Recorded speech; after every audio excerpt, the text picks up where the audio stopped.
This coming Tuesday will redefine a new era of PvP in Destiny 2. The changes that are coming look to rewrite the ground rules for Guardians in the Crucible, meaning we're going to have to get used to a completely different landscape moving forward.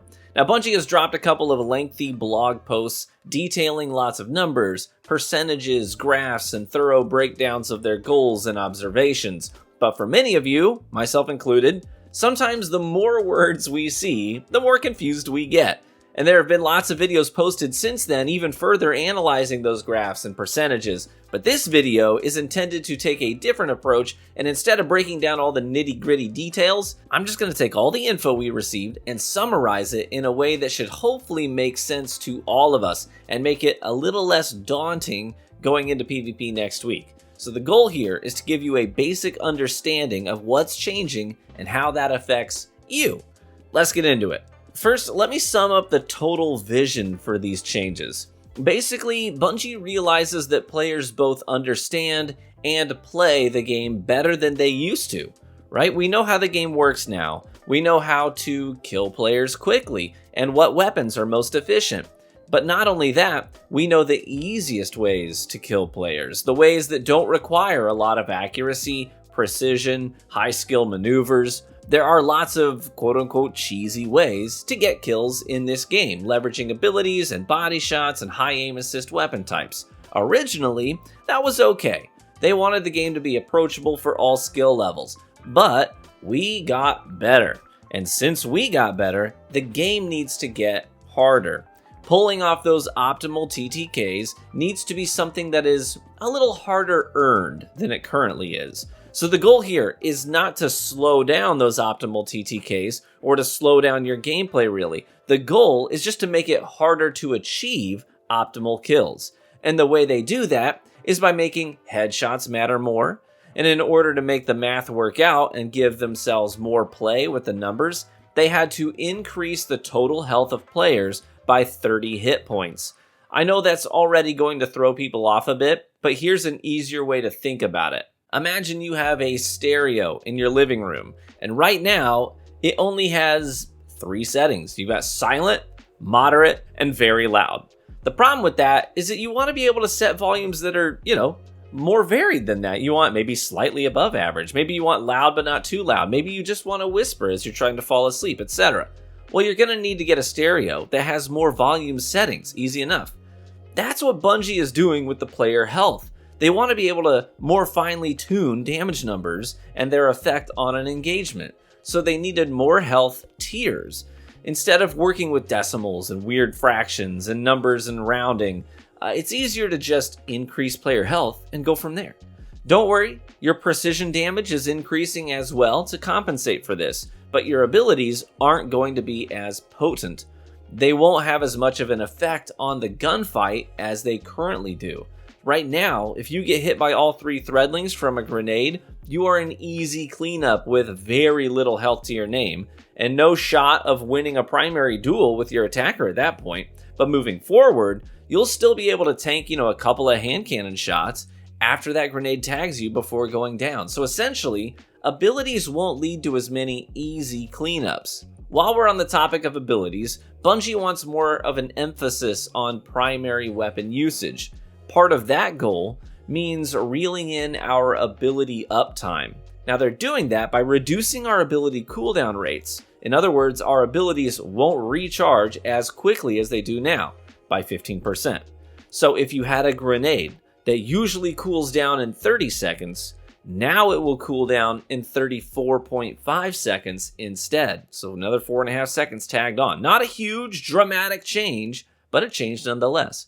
So you may have to be a little more picky about when you choose to activate any given ability. If ability usage is important to you, then you might start to get more usage out of things like maybe Wellspring, the weapon perk, or Traveler's Chosen, or any other number of perks and weapons that generate ability energy. But note that this 15% debuff to ability regeneration only applies in PvP, and it will not affect your builds in PvE. Also, your base melee damage is getting increased, so you can still 2-punch enemies for a kill. Now let's take a look at special ammo. Here's the gist.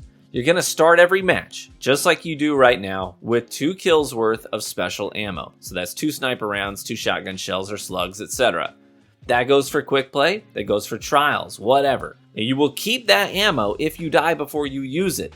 You won't respawn with additional ammo though, like you currently do. But the only way that your ammo goes away is if you use it. You will not drop it on death, so you can't take out someone with special ammo and then take the ammo off of their corpse anymore. That's going away. Instead, you will earn all of your special ammo by performing different actions in the game. These actions include primary weapon kills, assists, dying, capturing a zone, picking up heavy ammo. As you do these things, you'll start to fill up your special ammo meter, and once it's full, you get special ammo, the same amount that you started the match with. The thing that gives you the most progress on your meter is obviously getting primary weapon kills. A special kill will not move the meter at all, but more or less, if you get 4 final blows with a primary weapon, then you're probably going to get special ammo. That's assuming that during the time that it took you to get those 4 kills, you probably captured a zone, maybe you died once, maybe you got an assist, but more or less, 4 kills will net you ammo. If you do nothing but die, then you'll get ammo in 10 deaths. But let's say you capture 3 zones, die 3 times, get a few assists, you'll get ammo. It'll just take you a little bit longer to get ammo than the people who are playing well. And now you may be wondering, hey, does that mean the matches could snowball out of control if, one team is destroying the other team? I mean, in theory, yes.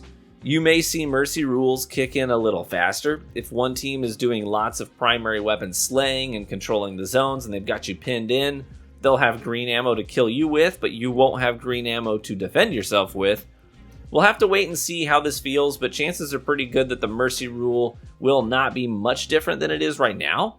In fact, it might just kick in sooner and get you out of a bad match faster, but we'll see. Another thing worth noting, in trials, you get more progress on your meter for a primary kill. So 3 kills will earn you a special ammo drop every single time. And a couple of small details to note. If you're running double primary, then you're basically not going to build up your meter. Playing double primary and then switching to a special weapon resets your special meter to 0, so be cautious about that. If you want to run double primary to bypass the special ammo drought, that is a real option, but you kind of got a full send. So hopefully it's all starting to come together for you and this is making sense. I'm trying to keep the numbers and percentages to a minimum just to hit you with the actual physical effect that the numbers are going to have. Let me take a second to mention a couple of other smaller changes. Bows aren't going to be as easy to hit with moving forward. They're getting an aim assist nerf at longer ranges, so you can't just spam bow shots from the back of the map. This will probably be most felt on controller. The same thing is happening to sniper rifles too. Bungie basically said that even though snipers aren't the most used special weapons, they still feel pretty bad to die immediately to from across the map. And you might be like, hey, isn't that literally what a sniper rifle is designed to do? And you'd be right. But Bungie feels it's best if that one-shot kill was harder to pull off. So aim assist on snipers is getting a little hit. Conversely, Vex Mythoclast is getting a little range buff. Vigilance Wing is getting a better recoil pattern, so it's easier to learn and use consistently. And Wish Ender is getting a nerf to the wall hack uptime. Basically, you can't just hold wall hacks indefinitely anymore. You'll have to reactivate it manually after a couple of seconds. But before we wrap up the video, let me hit some frequently asked questions. Are we getting the new map pack next week? No, the map pack won't be dropped into Crucible until May. When does Artifice Armor come to the competitive playlist?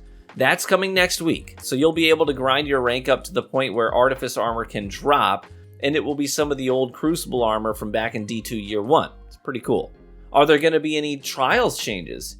Yes, there's a new Trials card that you can buy that's part of the update next week. This new card makes it so that losses only take 1 win away from your card instead of ruining the whole card. So you can, win 2, lose 1, win 2, lose 1, and you'll be sitting at 2 total wins on your card at that point. So as long as you win more than you lose, you'll eventually make it to the Lighthouse. Pretty cool change. Winning is still the most important thing, but there's some grace baked into that card. Are they getting rid of solo queuing trials so that trios are the standard again? Nope, that's staying the same, but they're adding more rewards to the trios playlist, So if you're after Trials drops, then that's the best place to go for getting more of them. And finally, is skill-based matchmaking going away next week? Nope, it's staying the same. Generally speaking, the current loose skill-based matchmaking system works actually pretty well as a compromise for all player skill types, but only when there's a healthy population, so hopefully we get a good boost to the population. Bungie is going to stick with their current matchmaking system for now, but they're going to implement some changes to lobby balancing to try to keep progressing in that department. And there you have it. Those are the major changes that will be landing next week and how they'll affect your matches and your engagements respectively. Hopefully this was easy to follow and made good sense. If you need clarification on anything, just ask in the comments. If you found the video helpful, then help me out by leaving a like on it and consider subscribing, as I'm getting really close to that 300,000 subscriber milestone, which is really cool. Thanks for watching. Be warm and well fed, my friends, and I hope to catch you in the Crucible.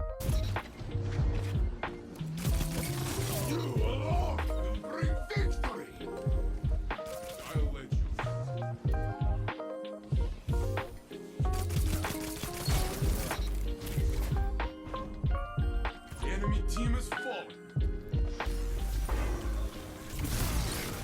Only one enemy is left.